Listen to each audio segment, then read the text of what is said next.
So just looking in on this window, you can see the honey coming in and the different flavours and colours. It's a really beautiful thing. Favourite time of year for beekeeping with the springtime. You get a lot of fast action, frames filling really quickly, you harvest them, they fill back up again in a week or two. It's so exciting.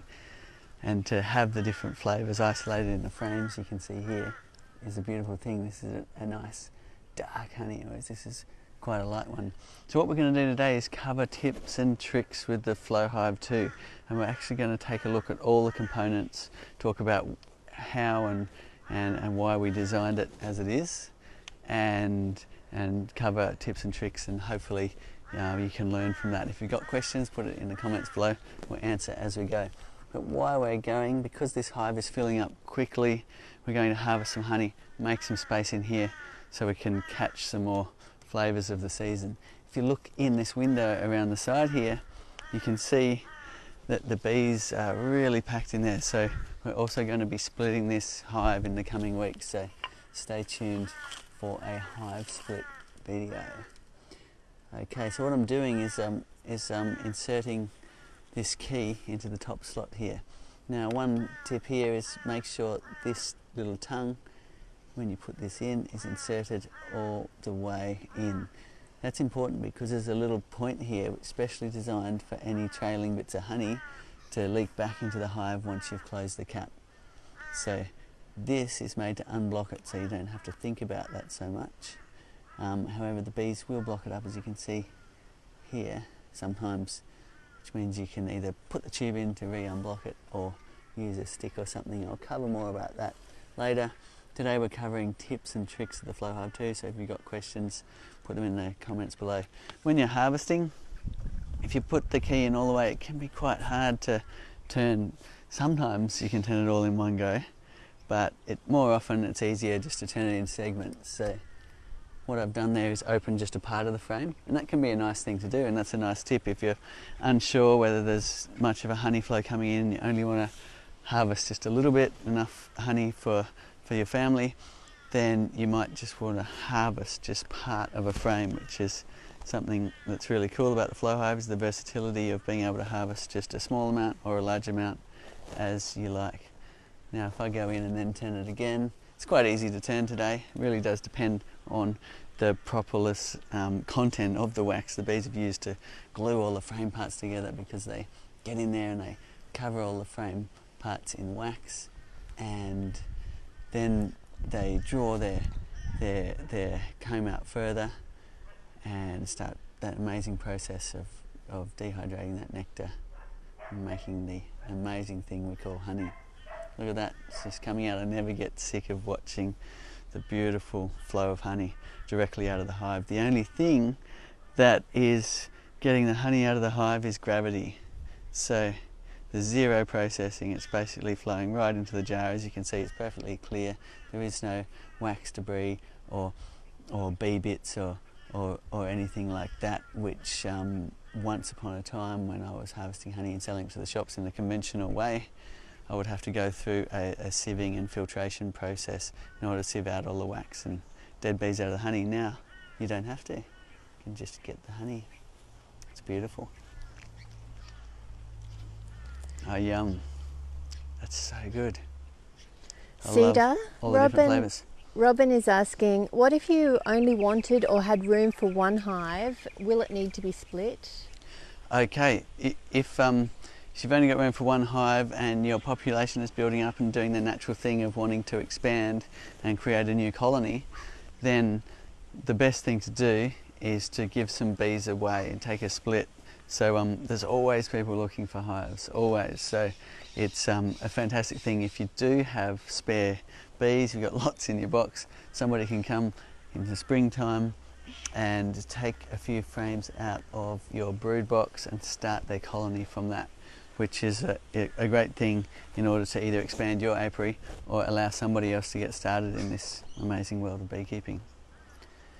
The beekeepers who don't want to take a split and don't want the hive to swarm, which is their natural division when they get really a lot of bees. They'll either add more boxes to allow a lot of space, put new brood frames in the bottom, so this could be another option for you. You could add another box, put new brood frames in the bottom, and or get in there and cut off any queen cells if they're raising a new queen to divide their colony and swarm. So there's a few tactics there. I find it better just to take a split or offer it to somebody else to come and take a split from your hive. Is the best method of making sure the population is at the right kind of level. It's something that usually you'd only do once a year, if that. Some years they're perfectly sized for their box and you don't need to do anything about that.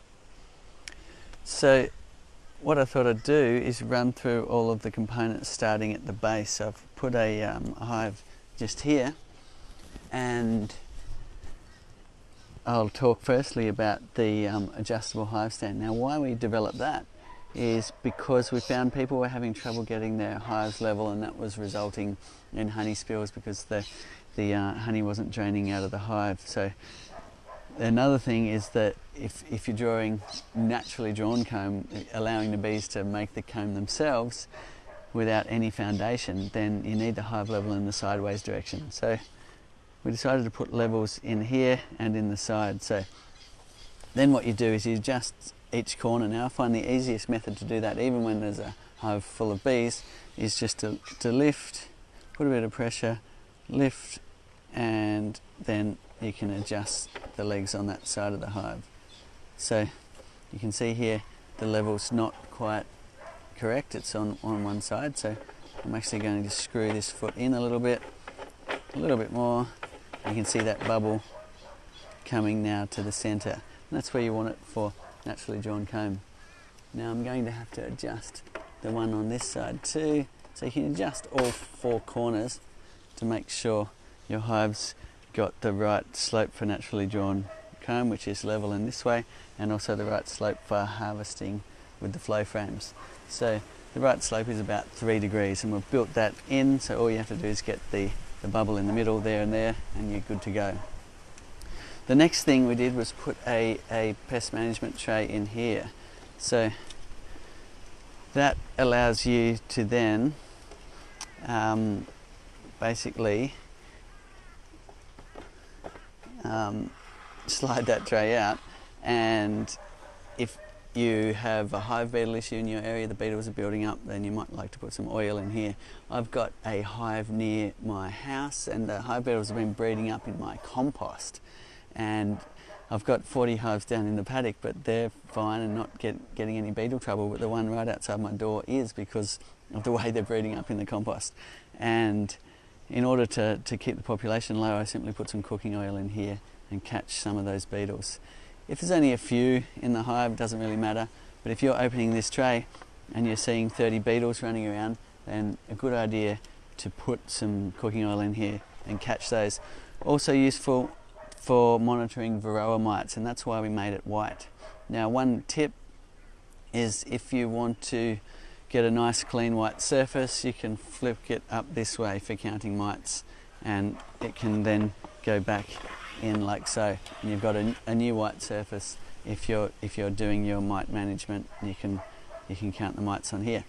Another thing is, if you're not using it to catch beetles, and sometimes in heavy rain the water will bounce in the front and start to pool in here, if you don't want to be bothered cleaning that out from time to time, you can just run your tray this way up, and then it's basically a ventilation blocker and not a tray anymore. But generally you run it this way up. What we did is designed it so there's adjustable ventilation. You can either have the tray all the way out, which gives you maximum ventilation in really hot times. Then the next level is vents up, which allows the air to flow through these vents at the back and up under the screen here. So you get quite a nice piece of ventilation just like that. Or if you want to close the ventilation, you spin that around so the vents are down. What happens is this piece comes in contact with that bar there and blocks off the ventilation. And you would use that either in the cold times or if you're installing a new package or a swarm, because you don't want to get your bees confused trying to get in to the hive under here. It's a nice idea just to block it off so there's one spot where the pheromones are coming out at the entrance. The next piece of the puzzle is the screen bottom board. Now, why we put that there is so that the beetles can be chased through into that tray.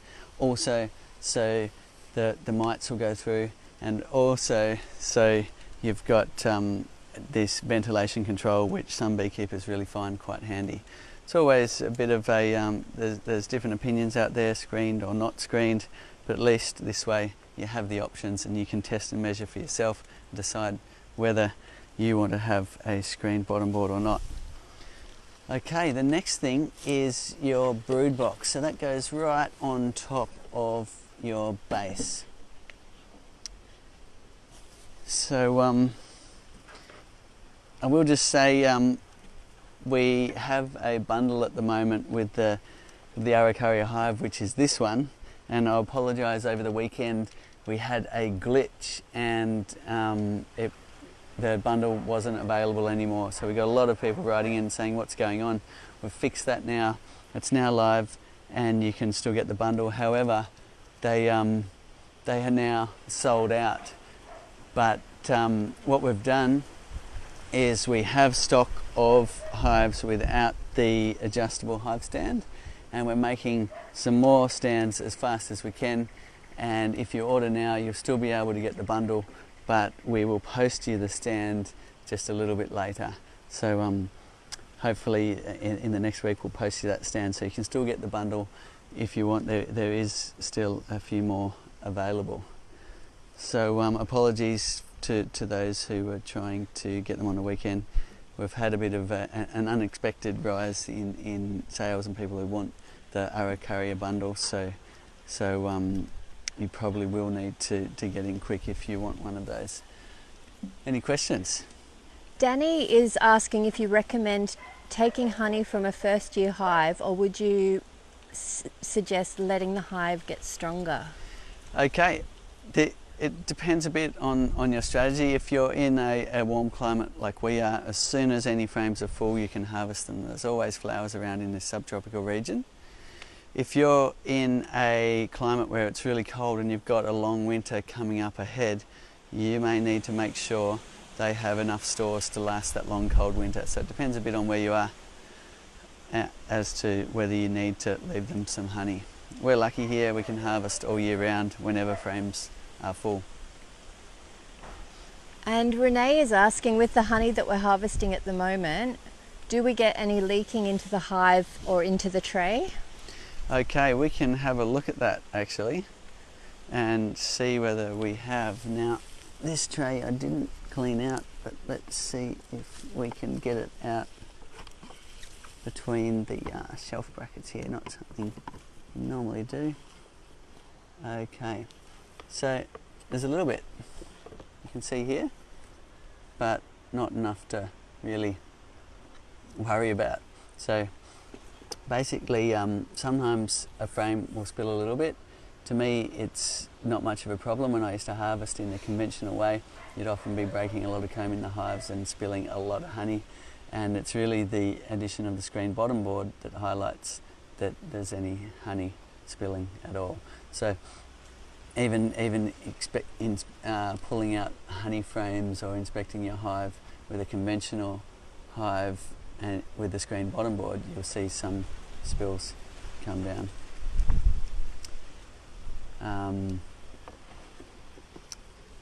So you can either clean your tray and use that honey, or feed it back to your bees up in the roof area, or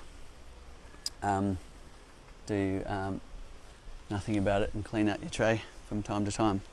So here we go. If you are having trouble when for some reason you're getting litres of honey in the bottom of your hive, then you've got an issue, and talk to us about it and we will do our best to nut out what's gone wrong in your setup and why that's happened. But it is normal for a little bit of spillage sometimes, depending on the way the bees have capped the frame. And I find it's not a problem. However, if it's causing you a problem, the best thing to do is harvest just a couple of frames at a time, check how you're going, and that way you limit any issues from that. Next is your brood frames. Now, the idea, a tip here is when you install your bees, make sure these are pressed together like that. You want to make sure the excess space is on the edge. You will appreciate that extra space as time goes on and the frames get bigger and more waxed up. Now, these frames are built to accommodate either wax and wire foundation if you want to go that way, or plastic foundation. I prefer to use them as is with just this comb guide in the top so the bees can naturally draw their comb and size it for themselves. Also, I might be a little bit lazy and I'm sick of the waxing and wiring the frames, which I used to do a lot of, and I'm so glad I don't have to do that anymore. Now, the plastic foundation, I find the bees don't like very much. I've had plastic foundation in the box for years and they're still having trouble accepting it and using it. So I prefer to either, I just prefer to let them draw it themselves, and that way they get to make it just how they want it. They can put drone cells where they want. They can size the cells for themselves, and I believe that has a health benefit also.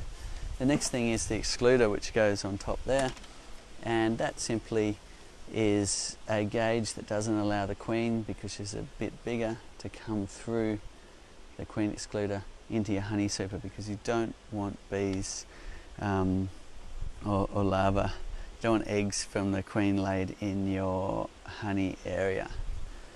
So the next thing is your super. Now, that goes right on top like this. We've included 3 observation windows in this model.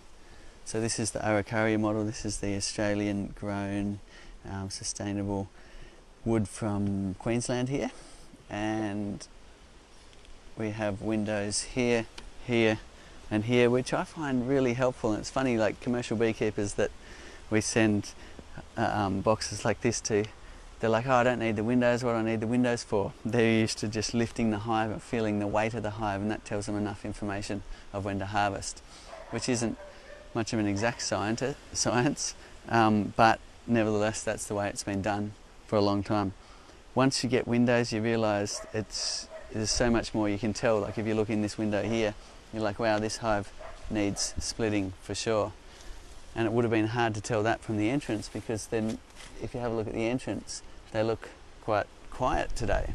So you wouldn't necessarily know that there's a really big population in there who are probably starting to make swarm cells and getting ready to divide their colony.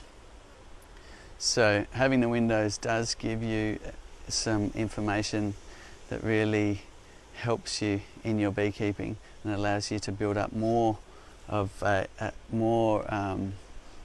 record of what goes on in your hive. The windows at the back also give you this beautiful show of when nectar flows are on and when they're not, which is helpful information for when you're harvesting honey, and also just to learn about when the nectar flows come and go.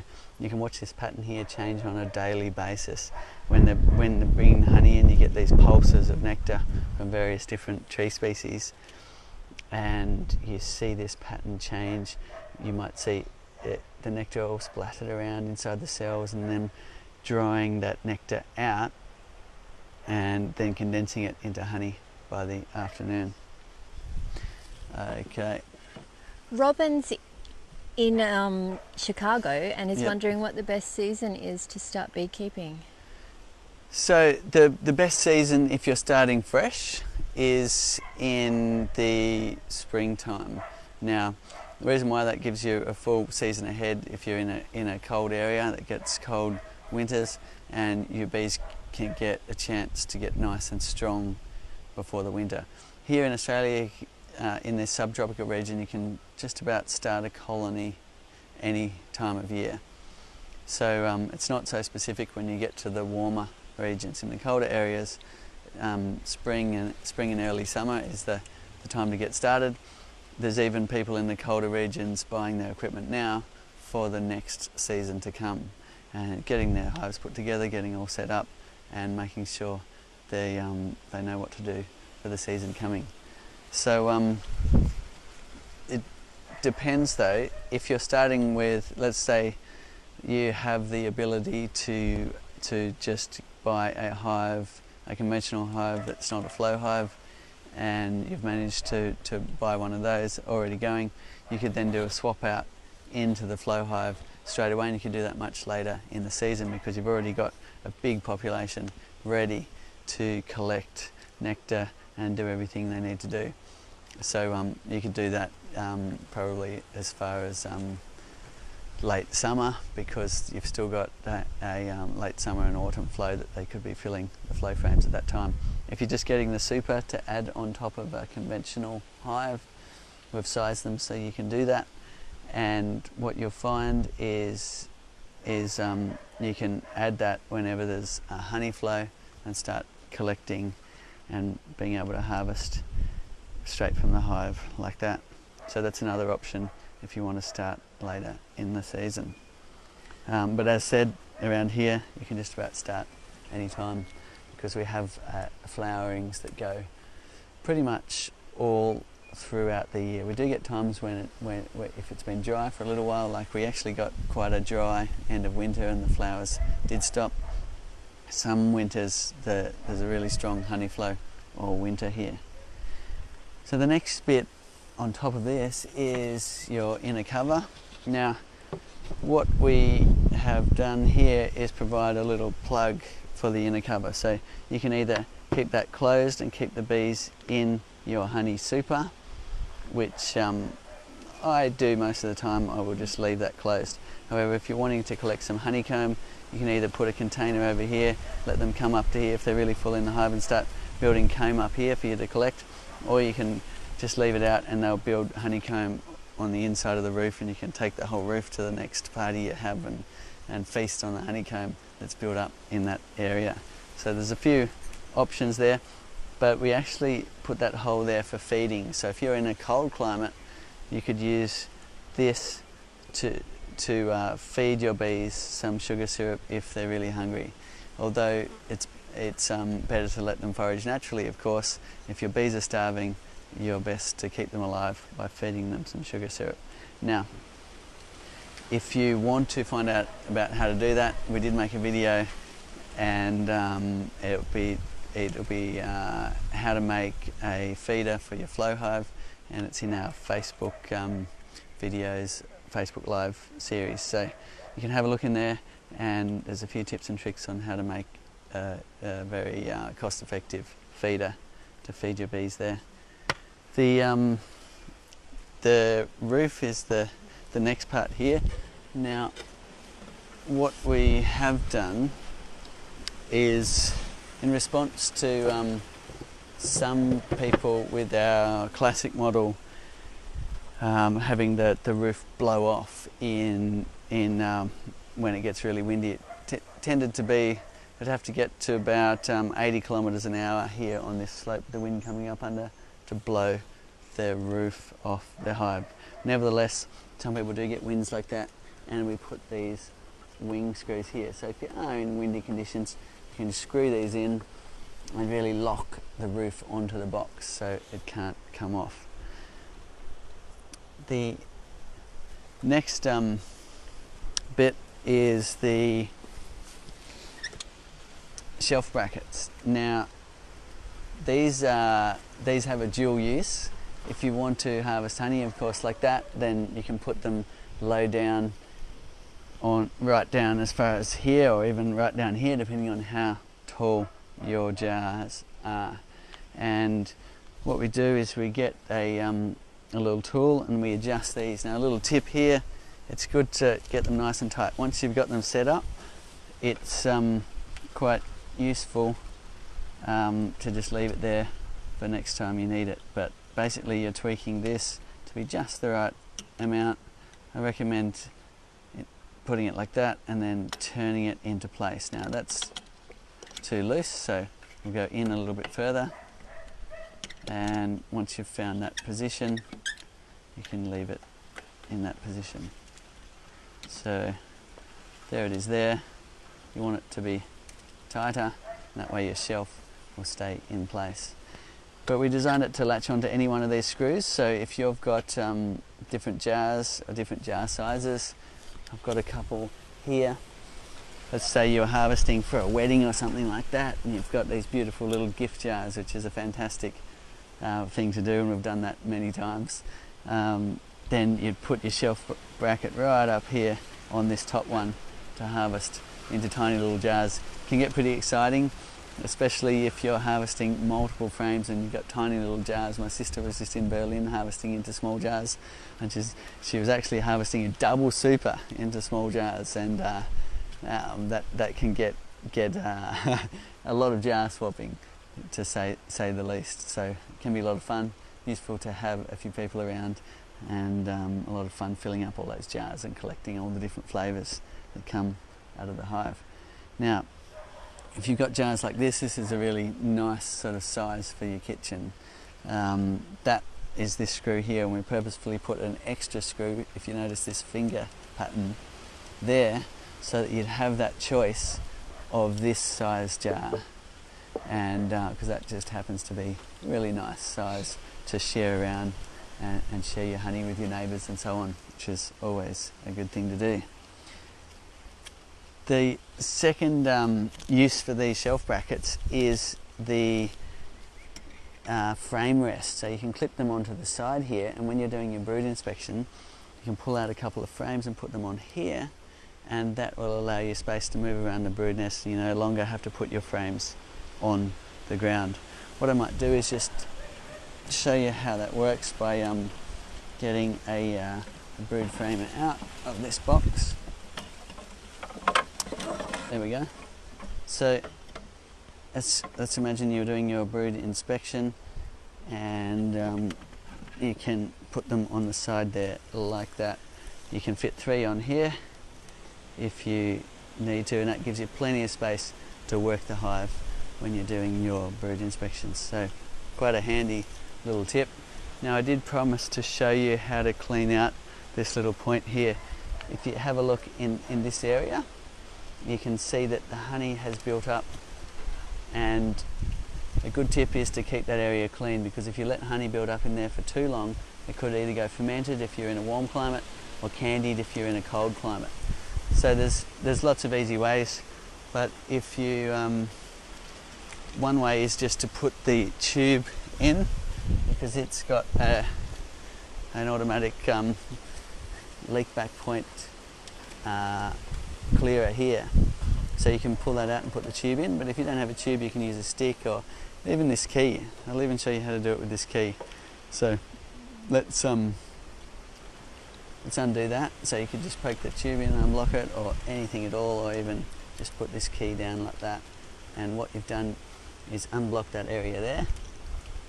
And what you'll find soon is you'll even see the bees' tongues licking up through that area and cleaning up that little bit of honey that seeped into that trough area, either from last time we're harvesting, or sometimes the bees can do a sloppy job of connecting all the moving parts together, and you'll get a bit of honey seeping into that area. But if that leak back point is unblocked, then it's not an issue, just recycles back to the bees. Another one is these caps up here, which can get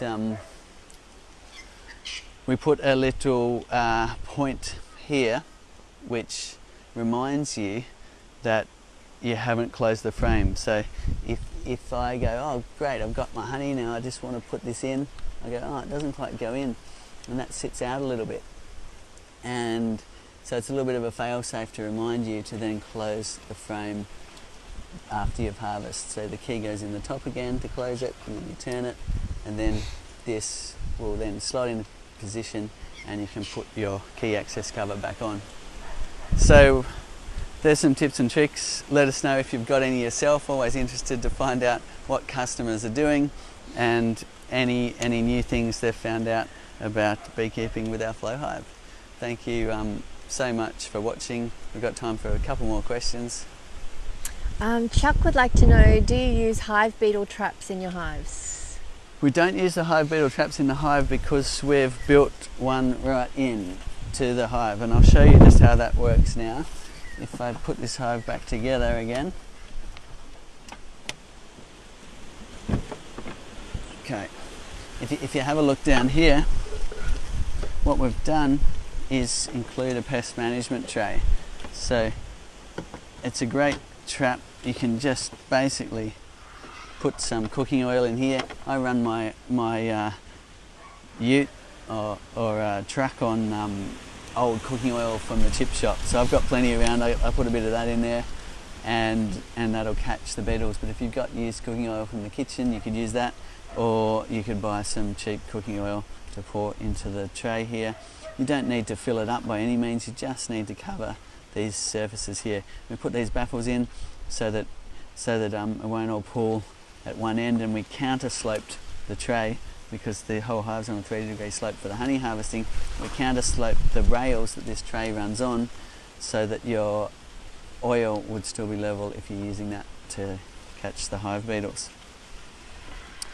So this Ara hive, we do have a bundle with the hive, with the adjustable hive stand, with a veil, with a bee suit kit and a smoker, and that's been very popular, a little bit more than we expected, and they've actually sold out. And what we're doing at the moment is making new leg kits as fast as we can to go with the inventory we've got of hives that don't have the leg kit in the box. So there's still a chance to get some of those if you want to get going. It's a great time to get going here in Australia, or if you're preparing for the next season in the Northern Hemisphere. So a couple more questions. Simone would like to know, how do you know when the honey's been capped? So that's a great question. If you have a look here, what we wanted to do was design a system where you could tell as much information as you can from outside the hive, allowing you to harvest honey when it's nice and ready. And you can see here that this frame is capped. But if you have a look at this frame over here, it's not. So you can see that the honey isn't out to the end.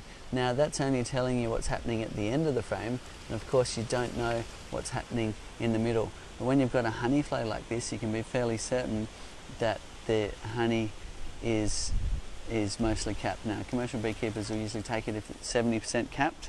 So most of the time, by looking in the windows, you can get it right and the honey's perfect for the shelf.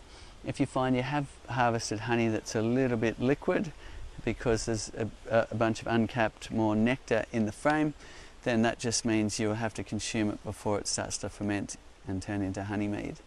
So it's no big deal if you get it wrong, but I find you can usually tell from looking in these windows when it's capped and ready to go, because you can actually see the capping on the end here. Andreo says some of the honey that he harvested is fermenting. When he opens the jars, they hiss and the honey is watery. Is there anything he can do differently? Okay, so that does mean you've harvested a little bit too early. So try and wait till the honey is capped, and that's the bees are reducing the water content of the honey to below 20%, so it'll keep in the frames, and that also means that that's when it'll keep in your jar on the shelf. So that's the time to harvest. If you've got that, then the best thing I would do if you've got a whole lot of honey that's starting to ferment is quickly look up a mead recipe and make yourself some mead out of it. But it will honey that's got a high moisture content, you can buy a thing called a refractometer if you really want to check it. Then if it's higher than the 20%, then you can either keep it in the fridge, which will prolong the time before it starts to ferment, or consume it or turn it into mead. Have a look in the side windows too to check whether the honey's capped there. If you've got capping showing in the side windows and here, then there's a very good chance that the honey's ready. However, if you really want to check, and I do recommend learning as much as you can about beekeeping, and it's fascinating to know, is have a look what's going on here, then open the hive and pull out a frame and have a look, and then start to gauge, okay, when it looks like that, that's what it looks like on the inside. And then you start to build up some information to help you understand when it's time to harvest. But generally, when you can see it here, nice and full. Ryan would like to know, how many big jars like this can you get from each frame? You get one of these jars. When the bees have filled the entire frame, you'll get a jar like this full from each frame, which is amazing really, because that's 3 kilograms of honey, so that's 18 kilograms of honey from one box, or 50 of these small jars, which is amazing. It's actually completely ridiculous when you think about an insect colony being able to collect 50 of these small jars in as little as a week sometimes, when things align and you've got an amazing nectar flow and a really healthy colony in your hive. They are an extraordinary insect, and we've dragged them all around the world wherever we travel, because they have that extraordinary ability to both collect honey and pollinate up to 50 million flowers a day. Thank you so much for watching, and tune in again next week. We're going to have some exciting things coming up, like splitting hives and so on, to teach you about how to do that. And as usual, I'm here each week to answer questions if you have any as you get started in beekeeping.